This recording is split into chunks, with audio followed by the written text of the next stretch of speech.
Okay, we'll begin again. So thank you all for coming back. And this afternoon we have two speakers who are shifting the focus, going to be shifting the focus to the energy transition, both the technology and developments in that, and also the legal landscape. And our first speaker is Scott Sklar, who is president of the Stella Group and has been since 2000, which is a global clean technology owners rep firm. But his background is just absolutely fascinating with all sorts of interesting things. He is also now adjunct professor at George Washington University. He was for 15 years before the Stella Group. He was running two simultaneously Washington, D.C. based trade associations as executive director of both the Solar Energy Industries and National Bioenergy Industries Associations. There's a short bio in the announcement. I would just add to that, Scott lives in a self-powered solar home in Arlington, Virginia, with solar power heating, geothermal heating and cooling, and photovoltaics battery system. And he has a renewable energy system charging his 2022 electric car. So Scott's walking the walk as he's about to talk. Scott. Thank you so much. Great to be here. I do wear a couple of hats. At GW here, I've been teaching the last 12 years, 3 different interdisciplinary courses on sustainable energy at different schools. And I also am the sustainable energy director at EMI. And you've met John Deason and Joe Cascio, I see somewhere here. There he is. Joe, raise your hand. And I think I want to ask you to hold that. Okay, I have a very loud voice. My daughter says she could hear me in California. Oh, I see. Okay. And so I work with EEMI. My owner's rep business, which is 22 years old, I don't sell anything. I guide commercial, industrial, governments, including third world villages, hospitals all over the world. I have projects on every continent, including Antarctica. And as you see from the slide, I blend all the renewables and high value energy efficiency and storage. So if somebody wants to do a solar project, I refer them to a solar company. So it's all the different renewables, all the efficiency, and all the storage. That's my shtick. So, and you're going to get a copy of my deck because there's no way I can cover it in the detail at the time I have, and I want plenty of questions. So this is DLR's chart out of Germany, and this is one of the most, I like colorful graphics that are intuitive.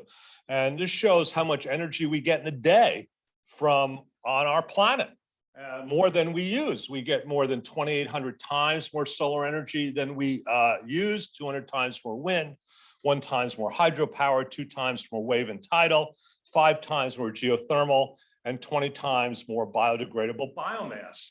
And obviously we can't economically access all of that, but we need a very tiny bit to economically access to do that. I have 60 peer-reviewed studies I give my students that we could power the entire world with the resources and technology we have today economically from this, but this is our pool. And so again, no one makes sense. That's my shtick as well, but the elegant blend surely does. And we'll get into that in a second. The Institute of Local Self-Reliance did a great analysis on what the United States, the states could produce sustainably with resources they have, with technology we have today. And by the way, they did not in this study consider offshore wind or wave and tidal, or the East Coast would change pretty dramatically as it is. But you see the huge overages of energy from the other states. We do have a transmission grid. And, and Donna Atanasio in her presentation will figure out how we can actually get it on those wires to make that happen. But you can see we have a huge resource base here. And we're slowly moving to do that. And of course, now offshore wind is coming on, and that will sort of change the dynamics on the East Coast as well. So I love this McKinsey chart, aside from it being very colorful. is there are 12 disruptive technologies. And as you can see on the right, it's all sort of the internet stuff. And then you see, of course, advanced gas, oil and gas exploration, or fracking as you know it. But the rest of the stuff really relates to what we're talking about today: renewable energy, advanced materials. The reason we can have offshore wind is now we have technology that can sit in the ocean for 60 years, which is very salty, which is very acidic, which is 600 times more dense than air, and has animals that can pit it and still survive. And then, of course, energy storage there as well. And a lot of the industry, of course, uses 3D printing. So, and what's interesting for someone like me in my corporate side is I work with a lot of the companies that run the internet and data centers and the cellular side to power what they do. And of course, all my projects use the technology that they have to coordinate with sensors and controls and communications. So it's integrating. So this is why we're here. When I had hair on my head and my beard was dark, pretty much 100% of our electricity came from central station power plants, which made a lot of sense. And the game was you build central station power plants, you have big high voltage transmission lines, and you lose power along that way, but that's okay. You step it down, which you lose power, it goes on to distribution lines, it goes to distribution substations, you step it down, you lose energy along the way each way, and then it goes into your buildings. Basically, that's the basic archetype, not too much different from copper wire and phones, same thing. But we're following, actually, the two other grids that I call self-healing grids. And we are in the midst of this process. And if there's anything I want to leave you with today, is that to let you know that we are in the midst of this changeover, just as some of us are in this room. We started with our communication system. When a cell tower goes down, which it does every single week in the United States, our cellular service doesn't die. The other cell towers around that tower immediately triangulate around it and with milliseconds take over the load.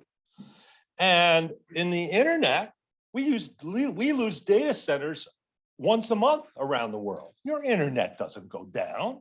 The other data centers within milliseconds, and I power a lot of these data centers, so I know about it, detail, they immediately sense that and they take over the work. No humans involved, and in nanoseconds. What we're doing here on the electric grid is following these two self-healing grids. It is ridiculous when a wire goes down that huge swaths of consumers cannot have power.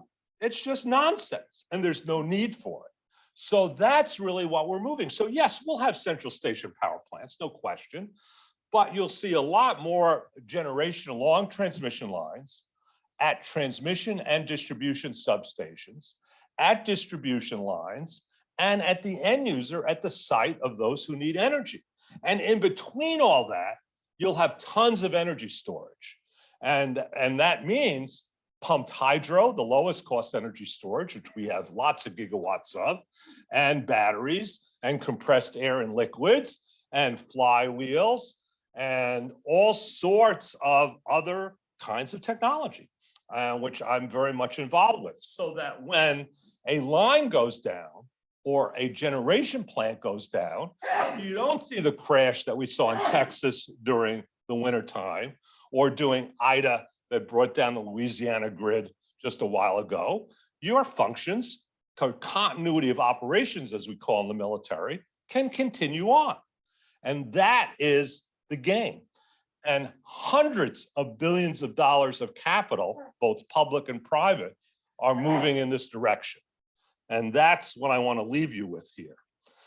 So, and this is not just happening in the United States, in fact, it is happening globally, and 65% of the work I do is outside the United States. So this is 2020 article, and this is talking that IRENA, which is the International Renewable Energy Agency, that the new power coming on the power lines in 2019 was 72% renewable. And it is over 50% every year, actually since 2016. And it's continuing. So I want you to think about this again. This is like compound interest. You know, it looks small now, but when you start bringing in over 50%, closer to 3/4, 75% every single year of new energy coming on the power lines, all of a sudden you're going to see a changeover. And that's what we were seeing in many, many countries. And it is astounding. So this is out of the Energy Information Administration, US Department of Energy. And as you can see, renewables in 2010 in the US were about 10%. Now we're up to about 24%. It is past nuclear.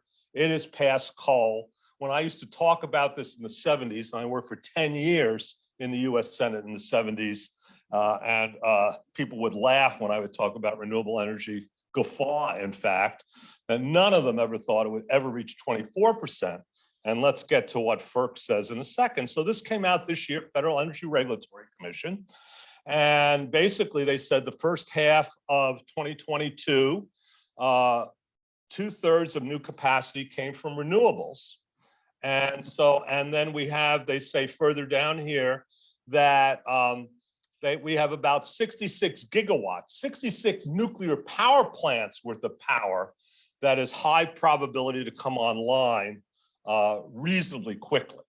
And so, but more importantly, they say it's startling to see that natural gas is starting to tank and that natural gas is going to contract, and which seems likely, and renewable capacity should overtake natural gas by 2030, if not sooner.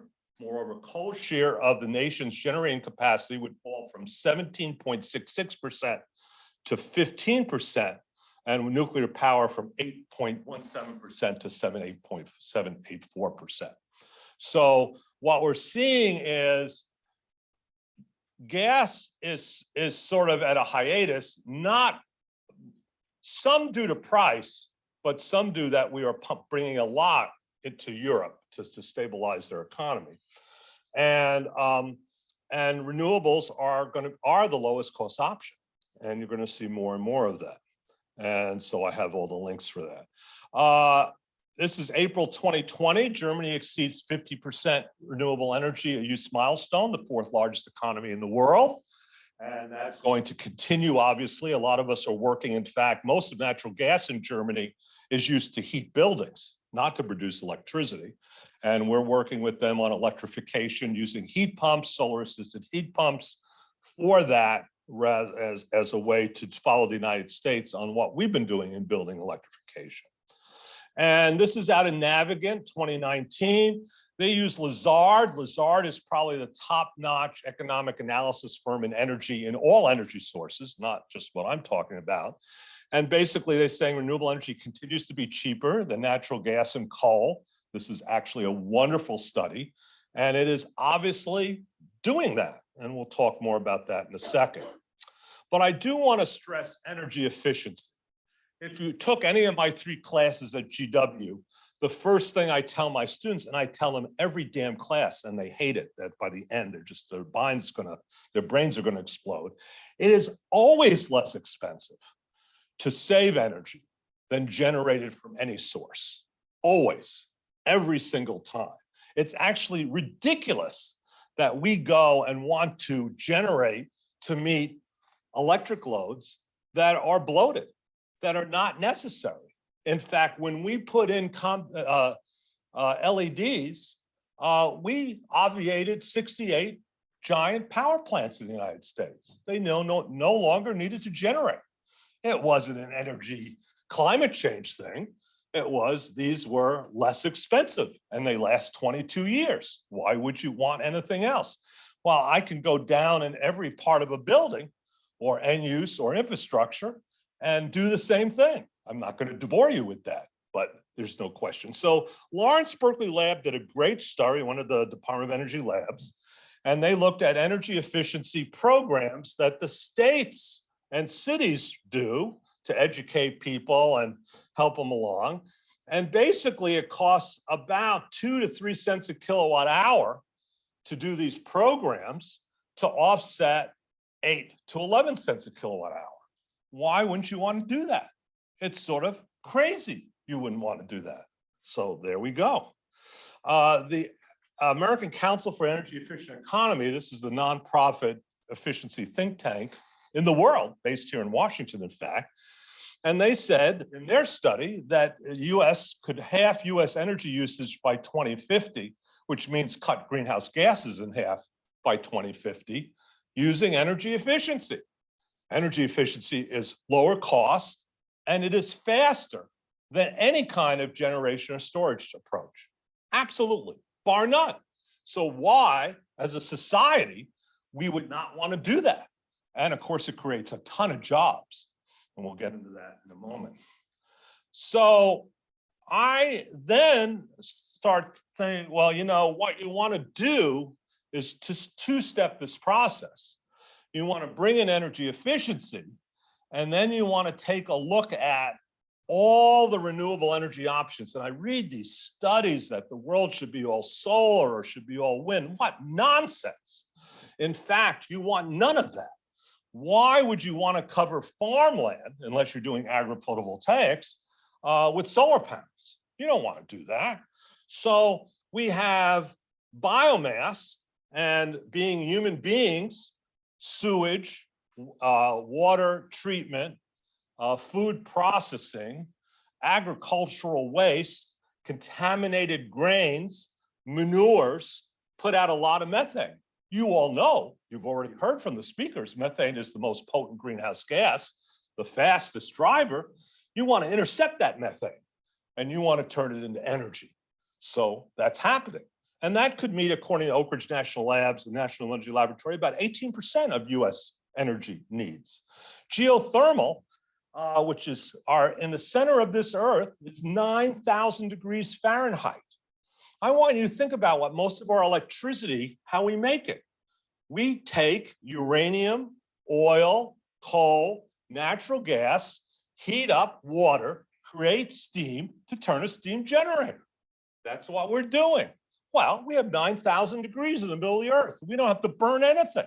It's a huge planet. Conservatively, this is the most conservative number. It's probably double that. MIT says we can meet 10% of US energy by geothermal. And they're only talking about electricity here, but also heat. And then hydropower, not building any dam. We have thousands of dams that are structurally tolerant and not causing any problems with salmon or anything else, that we can put in turbines, or we can upgrade turbines on existing dams, or we can have free flow power, which is what I do. I don't believe in dams that just sit at the bottom of the water and turn and generate electricity. And tidal and ocean tidal, wave and thermal, about $29 billion investment right now in projects all over the world, could meet the hydropower 9% and the marine energy 10% of US energy. And by the way, on tidal and wave, I want to remind you, most people on this planet live on the coastlines. And so offshore wind and floating photovoltaics and all the marine energy technologies are going to be the fundamental lever to meet the electricity needs for the people on those coasts. And then we have solar thermal, and that means a lot of different things. The big concentrating mirrors in the desert, 24-hour power. And I want to point out, by the way, everything I've talked about so far is 24-hour power. Concentrated solar, and it uses molten nitrate salts mostly to create the heat to generate the electricity. And we could meet, according to Sandia National Labs, about 15% of US electricity by that. And then, of course, we have photovoltaics, which are what you know as solar electric panels, the ones I have like on my roof, about 15%. And then there's also solar daylighting, natural light. I do a lot of projects with that to offset electricity, and solar water heating and space heating, which are thermal sides of solar. And so that can meet 5% of US energy. Then we have wind energy, and wind energy is small and onshore and offshore. National Energy Laboratory says that's 20% of US electricity. And then waste heat, which is pretty important, Oak Ridge National Labs, because we have a lot of industrial processes and food processing. And what do we do with that heat? We just let it go in the atmosphere. Nonsense. Why don't we generate electricity or reuse the heat in some other process or within the new process itself? So that is the portfolio that is starting to make the difference. So as power plants get more expensive, this is Bloomberg News, December 2021, new report, New Energy Finance, that just basically saying these technologies are starting to really take off. And that's true right now, even with the supply chain issues, right? It's still going pretty strong. And this is the Statista report, a nice chart. You know, I like colorful charts to show solar photovoltaics on the top. And look at that. We're talking about over a 10-year period. And look at solar photovoltaics come all the way down, onshore wind slightly under that. You know, nuclear actually going up, coal going down. So that's the play here. And that's really what you're starting to see. It is the market drivers, by the way, not climate change, that are causing this to happen. So this is the regions in the world where renewable energy is cheaper than coal. And that gives you a sense of that. And that's causing a global changeover. This is a great Department of Energy report using Lawrence Berkeley Lab data showing how wind is competing against coal. And if you look at the green from about 2012 onward, you see that it is really the driver. This is low wind turbine pricing continues to push down installed projects. So I have just did some analysis for one of the regulatory commissions on Oklahoma wind project, and the wind was 2.1 cents a kilowatt hour. You can't build a natural gas plant for till 6 cents a kilowatt hour. We add storage to that battery to that wind plant, which we did, it added another 2.8 cents. So it's 4.9 cents versus 6.8 cents. It's 2 cents a kilowatt hour cheaper for 24-hour power. Why wouldn't we want that? So that's the deal. So this is out of the U.S. Energy Information Administration. This year, coal will account for 85% of U.S. electric generation capacity retirements in 2022. And it is probably going to be a little higher than that. So there that goes. So that's the driver. And I want to remind you, a decade ago, just 10 years, we had over 50% of our electricity from coal. I want you to understand the drama, the dramatic change of what's happened just to that sector class. So I want to talk about microgrids, which is the newest thing on the block. Microgrids are blends of generation technology, mostly with storage and sensors and controls. And what's going to really change and why it's so dramatic. Now, when I started doing this, we called them hybrid systems, but we have now more technologies and better sensors and controls and algorithms. But we can now, and we have them in Puerto Rico after the hurricanes, and we have them in Louisiana, and now we're having them along the power lines in cities in California because of the forest fires, where the microgrid, this grouping of technologies, can sense in minute flickering that the grid's about to fall. And they can do it probably about 45 minutes before it actually crashes. And it can seamlessly detach from the grid and power what it's designed to power. So the port of San Diego, for instance, it can power. And we have hospitals now, it can power. We have first responders that we can power. And so we're seeing this huge change in microgrids all over this planet. Now, I want to remind you, most of the countries of the world do not have stabilized grids like we have in Europe, Japan, South Korea, the United States, and Germany. So these microgrids are absolutely, definitely, dramatically necessary to keep their quality of life. I don't know how many of you have ever been to Nigeria, But when you go to the capital Nigeria and the grid goes out, which is about 4 or 5 times a day, you hear about 400,000 diesel engines start up. Not only is it noisy and polluting, but when they start out, they burn out all the circuitry in the buildings they're supposed to power. That happens on military bases now. So that's why they call me, even with the beard, to help them out.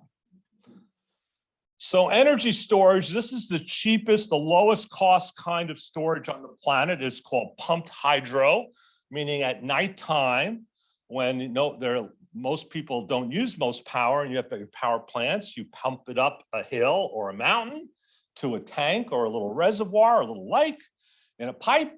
And then during daytime, when the air conditioning is coming on or industry is starting up, you let it come on the way down in another pipe, and it turns a generator and generates electricity.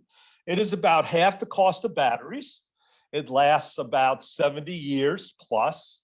You see China, the United States, and Japan are the world leaders. Australia is going to come into a strong fourth very shortly. But this is the lowest kind of energy storage. It is paired predominantly these days with older plants, and then now starting wind and solar, which are of all the renewables, the variable renewables.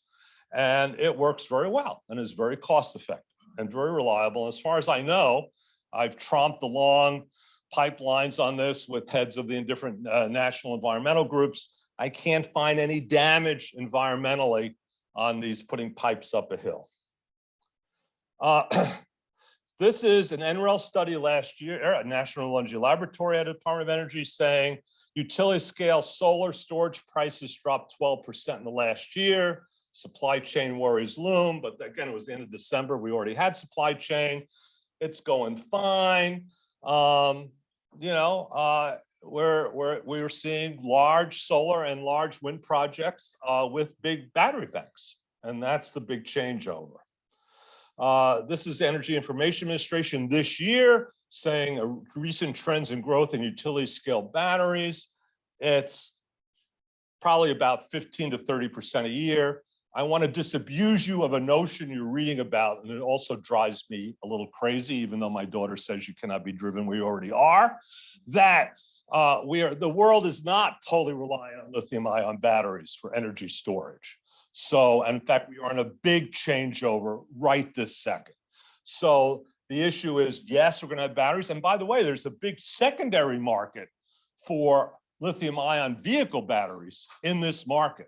They can last another 10 years pretty easily because they're not being driven up and down like you do in a car, but gradual. So you can extend the life. So it's a great secondary market for lithium, but you're going to see the changeover. It's already happening dramatically. We are building in the United States today 18 major battery manufacturing plants. 6 of them are lithium ion. So the math is 12 of them are not. And that's going to be a change in the dynamics too. So this is another great article on Energy Storage News on 4.2 gigawatts of battery. Battery capacity tied to the electric grid in the US market. And I want to point out 4.2 gigawatts is four nuclear power plants worth of electricity. And when I was starting to talk about these numbers 5 years ago, the experts on energy were roaring in laughter that would ever happen. It's far exceeded anything in their dreams. This is Energy Information Administration again, on growth of utility scale batteries. These are, we're having two, this is a very important slide. US storage by sources, types, and year in service. So we're covering 17 to 2023. But notice that the blue is rising, and that's more important. Blue means that it's co-located. What is it co-located with? Solar and wind, the variable energy. This is what makes solar and wind desirable. Not only is it cheap, but the utility companies are saying, well, it's cheap, yeah, but what if I need power when the wind's not blowing or the sun's not shining? And so that solves that problem. They can get their power when the wind's not blowing and the sun's not shining for lower. This is the greatest chart on energy storage you can ever have. This shows the value proposition for energy storage for consumers, for the utility at the bottom, and the green at the right are the transmission authorities. This is very important. Everybody benefits. I can teach you a whole class just on this. I'm not going to do that today, but I want you to have that, and you can send me questions. I also hear this nonsense that from the utility industry that, oh my God, if you have solar and wind, I have to keep my peaker plants going. And so NREL and Lawrence Berkeley Labs did a study on the Western utilities, and they said, what, does it really cost them that much more to keep their peaker plants going? Yeah, it costs them about $200 million to keep their peaker plants going a year, but they save $7 billion in fuel costs by moving into renewables. So let's just say they're wrong. Let's say it's $500 million it costs to do it. So it's $6.5 billion in benefit they get. Not so shabby. The other trends in the markets, rather than just self-healing grids and technology, is as we start to proliferate, we have unintended consequences. Solar is wonderful on building tops, and we can meet about 12% of our energy in the United States on building tops and parking lots. But when you're starting to go out, you get some problems. And one is agricultural lands. I'm not a big believer in it, but what we are conforming to it. And agrivoltaics really is that you put the panels up higher, and that allows you to have animals or shade tolerant crops or native plants for bees and butterflies, so that you can have dual purpose for the agricultural land, either continuing its agricultural mission or doing the bees and butterflies, which help the scientific mission. But this is that is the changeover, and it is a big changeover. This is the Illinois study. This is last year, and they're still looking at what crops best go in. There's lots of lettuce and different kinds of other greenery that actually flourish under solar panels. A lot of animals, done a lot of work with different animals, and actually for sheep and cows, they have 30% less disease. And I did not know this growing up in New York City, but the 30% is the overexposure to sun gives them cancers and digestive problems, and having shade makes them happier and healthier. So community solar is another thing developed here in the United States, but now being adopted in the rest of the world. And community solar is that what happens to people who are lower income or live in buildings that are blocked by other buildings or hills or mountains and can't get solar, and they want to go green, and they don't want to do it too vicariously just by getting green power.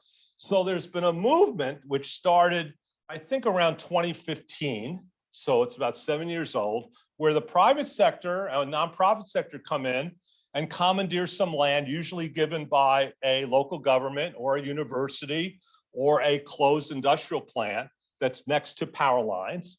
And what they do is look at what groups of, let's say, multifamily housing are the distribution lines from there. And they say, we'll build a plant, we'll privately finance it, and it will cost you 2 to 3 cents less per kilowatt hour, but you have to sign a 10-year contract for that. And we work with local groups to do it, and people do it like crazy, because guess what? It's not just the suburban or upper income people who want clean energy. The poorest people on the planet want clean energy too. So by signing up, they immediately get lower cost electricity, and then they get they're part of the clean energy play. And it's booming. It's actually about half of all residential and commercial solar now going in the United States are based on this community power framework. And it's a great equalizer. So renewable energy drivers, I want to point out job creation. And in 2015, I believe it was, there are more solar jobs than there were in oil and gas extraction and coal mining altogether in the United States. That was the crossover. You add wind, you add geothermal to that, of course, it's huge. Net metering, which is primarily for solar and wind, not totally, which are laws in these states, 38 states and territories and commonwealths, which say if you are producing more power than you can use in your building or on your facility or on your campus, you can get recompensed for that. And that has really been a big boon to it. It's also the source of a lot of fighting I'll get to in a second, and I'm sure Professor Antanasio will deal with this as well. These are state net metering policies, and well, some are voluntary, some are not. But again, most of the United States is involved in it somehow. And this is a Desire website which categorizes laws on the local level. This is out of May 2021. These are the compensation policies. And now what the utilities have done is said, hey, you know, if you're attached to lines and you're not using as much electricity, so we want you to pay an extra fee.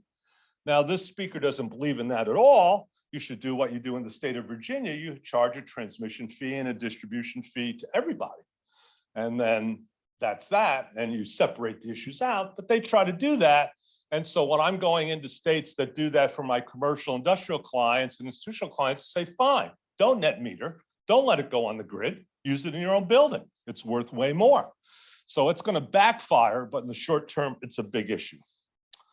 The other biggest driver in the United States are renewable portfolio standards. And these are where states require for new electric generation that a certain percentage has to be from renewable resources, in some cases energy efficiency, in some cases coal, old mine methane, whatever. And so these are the states that have these portfolio standards, and they are real drivers. In fact, the tax credits from the federal government and the portfolio standards are really what's responsible for the changeover in the United States. So I put a bunch of real projects here. This is 2017, and this is 4.5 cents per kilowatt hour in Tucson for solar plus storage, 24-hour power. This is Los Angeles, and this is about 2.376 cents. Abu Dhabi, they just did 1.5 cents. There's another study on 2/3 of renewable energy schemes built globally last year undercut coal costs. This was 2021, came out. Global capital investment in this field is going up like crazy. This is 750 for Goldman Sachs, Citibank's 1.5 billion, BlackRock, new multi-billion, I think it's 5.5 billion. And this is a great study by McKinsey on what it would cost to transition totally, about 9.2 trillion. Legal challenges, I don't want to undercut what Don Atanasio did, but I do want to say this comes out when I do a project. This is out of the Farmer's Guide to Wind Energy. I thought it was pretty simple, but it's absolutely complete. These are all the different issues you have for a project. You have development obstacles, you have internet connection costs, you have land agreements, you have siting and zoning and codes, you have liability concerns, you have the type of financial contract, the different tax credits, federal, state, and local, benefits and obligations of the owners and investors. And so it's complicated, why we need lawyers and judges to deal with this issue. I highlight a couple, and I'm going to end on this. This is the game changer for rooftop solar, and basically saying that, you can't, your utility company, you can't put in policies that do not allow rooftop energy providers to provide power. You can't block that. That is a certain right. Ohio Supreme Court sets up siting provisions for Lake Erie for wind turbines. ORMAT gets for geothermal, dealing with tribal lands and how you deal with shared lands.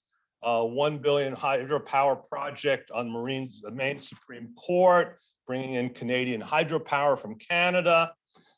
Rulings on power purchase agreements, what I talked about earlier. And these are a Hawaii Supreme Court, Massachusetts court, and nonprofits producing their own power. And this was North Carolina. North Carolina Court of Appeals upheld this.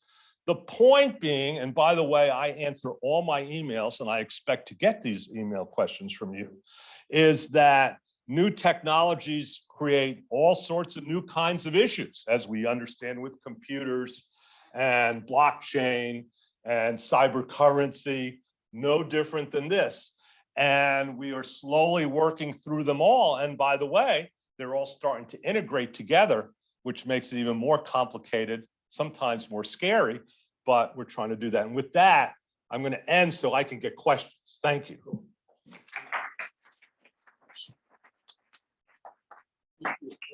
So I'm sure we have a lot of questions. I wanted to lead off.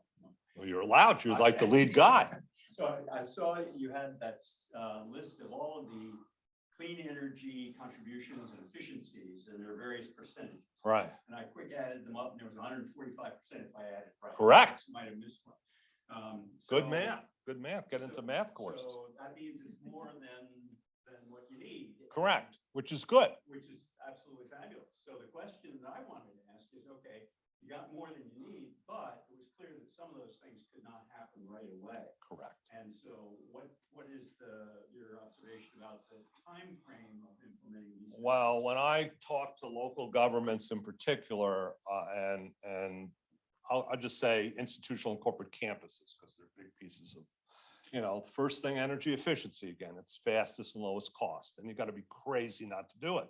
And frankly, I've gone to the solar industry and the wind industry and the biomass industry and say, why would you do a project on a corporate campus, let's say, or for a local government, and not want to reduce their load first before you had to put all your stuff on buildings or on land?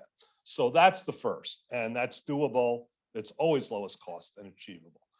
And then, there are a lot of reasons. I mean, it's not just cost, it's quality of life, it's visuality. And, do we want wind turbines, where we're looking all the time? No, of course not. And, do we want solar panels covering farmland, or do we want to cut down trees? Probably not. So let's look at what our options are. And again, when I go in and I go in with a blank slate when I'm called in a project, and I go, well, why would you want to do that? Cornell University in New York, they have geothermal. In fact, the Appalachian region is the oldest mountain range. It has more geothermal actually than what's out in California and Nevada, which is known as, the hot springs and the geysers. It's fabulous. We could meet 10% of US energy just under the Appalachians. Why wouldn't you think of using it? It's actually closer to the ground than it is in California, Nevada. So we have lots of options. It's going to really, so the long answer to your question is, it's going to change by your blend of resources, your quality of life issues, and frankly, what people feel the most comfortable with. And public attitudes are very important. Great, thank you. I just realized I asked that question about this. Uh-oh. Uh-oh. Anyway. Questions? Don't be shy with me. Come on, here's your chance. Just ate lunch. I mean, there's all kinds of fascinating ideas in here. And you all must have views. Let's make this a discussion. What are your views about what it'll take to clean up the energy sources? Yes, sir. Fabulous presentation. I'm from Ohio. I have kind of a two-part question. Number one is, with all these solar that has been put online in the past few decades, they have about a 25-year lifespan per panel, in my understanding. Is there any technologies that you see for recouping and recycling these, that we're not just landfilling these panels? That's a great question. I have a three-part answer to that. Answer one is, for all the major solar manufacturers in the US and not, they actually have a requirement when you purchase the system that you call them when the panels have reached their life, and they will pick up. So you theoretically should not landfill. And at least half the all of Europe will not allow you to landfill solar or wind panels or wind turbine blades or batteries. Only half the United States, we have to stop allowing landfill. The second issue is I have solar panels that went on, photovoltaic panels that went on my roof in 1985. And so it's 37 years and they're still producing just fine.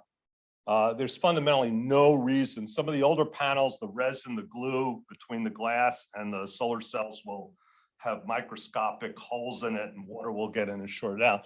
But in the end, it actually should work for 50 years. In fact, I went to NASA to the Jet Propulsion Lab, and they have a system that went in 1965. And it's lost 18% of its output, but it's working just fine. The other issue is there's a huge multi-billion-dollar secondary market, just like there is for batteries for solar panels to use for intersection signal lights and electric fences and water pumps in ag areas. And so part of that is amping that up maybe and making it a little more publicly accessible and supported.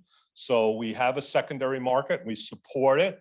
So repurposing is probably reuse and repurposing is the best. And then we have about 4 places in the United States now that actually recycle panels into the manufacturing process.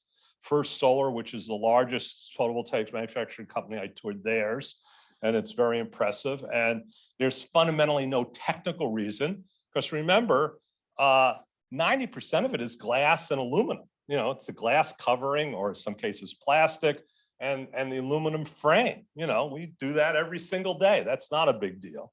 And then there's just different kinds of solar material. And can you scrape that off with robots and then sift it and repurpose it to manufacturing? Yeah, and we're just learning how to do that. And we're still at the early stages. But as a public policy, we should require it. We should not allow landfilling. And because it's going to be, it's a bit now, but it's going to be a big amount later on, and we better deal with it now. So great question. Thank you. Can I just follow up? Because you said they are required, because I looked into doing this myself on my own house, and they said, yes, you know, we would come back and get it, but and they told me there were not any places to actually recycle, but you're saying there are places to recycle. I've toured them, yeah. So they don't know what they're talking about. So maybe they're required to come back and get it, but are they required to do? Well, it depends. You know, most of the solar deployers are tied to some big company at the end. And so you're working with an installer that is at the end of the delivery chain and not at the end of the reclaim chain. But yes, well, basically they send it, they don't keep it. They send it back to the host company. And it's the host company that has to decide what to do with it. About 60% of them repurpose it right now, and about 15% of it recycle right now. But I say over the next decade, that's going to flip to over 50% recycle, and the rest will repurpose. Yes, ma'am. How does pump hydro pump the water up? Like what powers that? Or does the power from the downhill store? No, what happens is, people ask me all the time, are there problems with nuclear power and hydropower? And the problem with nuclear power and hydropower, particularly in this grid of the future that Professor Sklar here described to you, is they have to be on 100% of the time. They don't dial down like a natural gas plant does or any of the renewables. So you're pumping power out, and in the middle of the night at 2 a.m. in the morning, guess what? Not many people are using power. So what the hell do you do with that? And there's all sorts of schemes on what we do with it. In most cases, we just send it thousands of miles and they lose 50% of the energy doing it. So instead of doing that ridiculousness, why don't we take that electricity and pump water up these hills and use it for storage? And we need it with storage, even if we didn't have any renewables, variable renewables, we still need to do it. It's still cost effective. And virtually all the pumped hydro on that chart came before renewable energies really came to the electric grid. It's very important to store energy for lots of reasons. And so that's what does it. It's this low cost energy. So that costs 1 cent a kilowatt hour. And during the day, you're offsetting 11 to 18 cents a kilowatt hour. So the cost differential is just Just to quote someone famous, huge. And so that's why we do it. Scott, the pumped hydropower, I was reminded as you were talking about, the modern, by some reckoning, modern organized environment movement started with the resistance to pumped hydropower at, I think it's Storm King in New York. Yeah, right. And I remember it well being in in the New York. 60s. Yeah. Yeah, yeah. I had hair and- back then like you in the 60s. I want you to know that. And so the question is really, how does the environmental community look at pump power now? Wow, you know, it's interesting. It's I'll give you the 1-minute story. I'll use concentrated solar, which virtually everybody in the environmental community, and I ran the Solar Association. I'm socially friends with head of every national environmental group. I told EPA, let me take them. You pay the airfare, and I'm going to take them to solar plants of the desert, and they can see how damaging it is. And of course, I told them they had to get hip boots with steel toes, and they had to pay for that, and we'll take care of everything else. And all 9 of the heads, Audubon Society and NRDC and Sierra Club, we all went on this trip together, and I took them under these giant mirrors and concentrators. And guess what? There are huge numbers of scorpions, snakes, spiders in there, and they're living it up. It's about 3 degrees shadier, and there's moisture underneath, and it's just a wild sex party for desert organisms.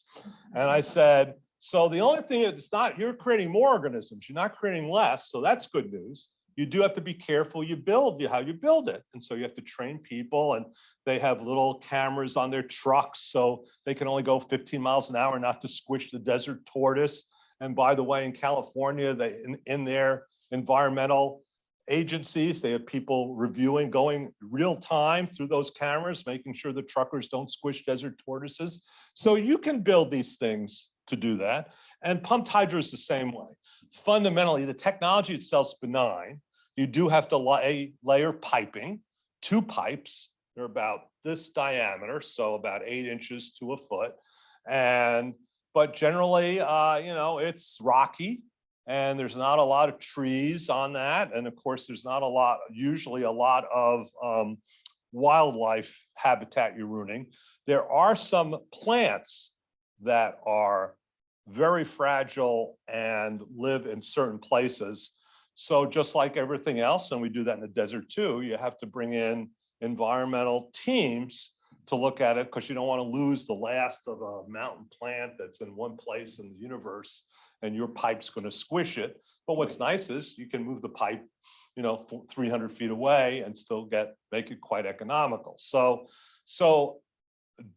do we have to be careful? 100% yes.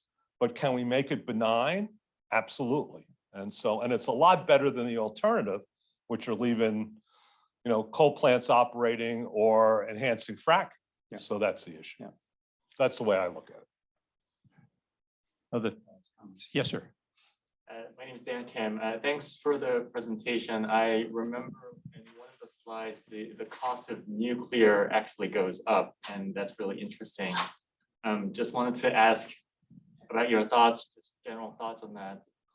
And also, if you know anything about any updates in the investments that goes into the nuclear field, such as small modular reactors. Yeah, sure. Well, and you have to know, in the 10 years I worked in the Senate, 3 of those were in the Nuclear Regulatory Subcommittee. So I have a lot of background in nuclear and nuclear waste, and have toured lots of plants. I have mixed feelings about nuclear. And so let me put it this way. The traditional nuclear doesn't fit in this new scenario for exactly what I talked about earlier. In this new kind of grid, the self-healing grid, you need reactive technologies that can be blended and sourced, and it's not that kind of elegant technology.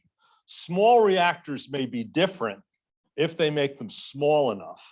I do believe if I were president, I would use them, but only on military bases, because that's where the nuclear engineers are, and you solve some of the terrorism and other kinds of issues. We really have a pretty shoddy regulatory regime for nuclear. We had one near miss, 3 Mile Island, but we've actually had 6 near misses that could have been way more catastrophic because they were in more dense urban areas, including your state, the state of Ohio. So I would say it's going to be helpful, but it has to be done very carefully. And I think, again, it's going to be very hard to be less expensive than some of the renewables and renewable storage technology scenarios. So it's going to make a difference, but not as big as the proponents think it is. So that's my 2 cents. Yes, sir. So you think the industrial uses are pie in the sky, Dow, DuPont, industrial resources for use of nuclear? Oh, now that's a different question. I was talking about electricity, Well, but foundries and things like that, hell yeah, big heat sources. They're going to be, I think that's going to be the heyday for them, actually. Yes. So because they're like a foundry, you need a high energy all day. So you don't have to be reactive like the grid's going to turn into. And so, yes, I agree with you on that. Or I support that question. So we're talking about climate change, and that means reducing emissions. Part of the plan about nuclear is don't build any new big nuclear plants because it takes all kinds of Yeah, well, I ain't gonna be CO2 fast, emission. right, yeah. But keeping old ones going is something that As long as you would do be it better. safely, of course. Yeah, sure, sure. So, but how does that fit in with the industrial applications you're talking about? Are those Well, the industrial brand new? should be smaller, correct? These are smaller plants. depends on the site. Yeah, There could be many industrial plants served by. one, correct, correct. And small modular reactors built as 6-packs or 12-packs, depending on. Yeah, and it's more organic that way, and you can meet and grow with the industrial site. But around the world, I mean, the news today and last week is Japan, Germany, US, California, all banging the drum on nuclear for shortages of other sources. Yeah, we'll see. We'll see how fast they can do it. That's the issue, right? But anyway, So we we, had another question somewhere Was back there? there. Yeah. yes, Ed. Scott, good presentation. So you've covered the technologies, and that's all really encouraging. There's lots of choices, and they all work, and they're cost effective and energy efficient and climate friendly. But what about doesn't this depend on utilities coming on board as well and wanting to deploy at a utility level, and then also governments coming up with the right policies and regulations? How are we doing with that? And do you think we can meet? Wow, those are all good questions. Let me try to chop them up a little bit. We have the portfolio standards, we have the interconnection net metering, we have state tax credits and tax waivers. We have in certain, mostly cities, not states, we have stretch codes for buildings. I want to remind you, 40% of our electricity goes into buildings.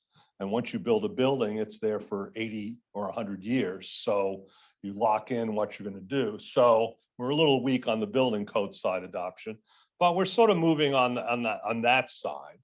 Donna will be able to talk about this actually better than I am, but regulatory commissions, who I've testified ad nauseum before, are at all different levels. Some are very skilled and very professional, and some basically look at the lawyer for the utility company and says, what do I do? Utilities are a mixed bag. Utilities, for a third of them, do not want to change. They have their model, they're stuck to the model, and they will do everything on this planet not to change that model and undercut it. And they've been very effective on that. A third of the utilities are very strongly pro this stuff, not always organically from them. For instance, California and Massachusetts, they just were beat the hell out of. And so now by definition, they support this stuff because they've just been beat to a pulp all the time by the regulators. But whatever, we have a third of the utilities that are really excited and are doing it. There's a middle third that's been sort of stuck in the middle, sort of like deer in headlights, until this electric vehicle revolution. I didn't show you a chart because I wasn't here to talk to you about utilities, but actually utilities have been a very flat investment for the last 20 years. They're really not big money makers. Their unregulated subsidiaries can be, but the utility itself, not really. Because there's not been huge usage and, LED light bulbs have come in and building codes and, ductless heat pumps and now all this solar stuff. And it just erodes their market and it just makes them flat and makes their lives miserable. And now electric vehicles are here and they are excited. And when I worked on the Hill, whatever the oil industry wanted, that was what the utility industry wanted. That's not true. They have split over electric vehicles. They are for, and the reason we have huge pots of electric vehicle infrastructure out of the infrastructure deal and now out of the Inflation Reduction Act, I mean, we're talking billions and billions of dollars, is the utility industry and the environmental community walked arm in arm and said, we must have this for the future. So that's interesting news. And so we have on that issue alone, and I have utilities calling me all nonstop because of that. So technology creates opportunities and choices. And just like the phone companies hated cellular and didn't allow you to have an interconnection standard, can go deeply into that, which you don't want me to. The legacy industries don't want to change, but they're going to have to change because technology does not stop, no matter what they want. So that's a good segue to inviting Donna to come up.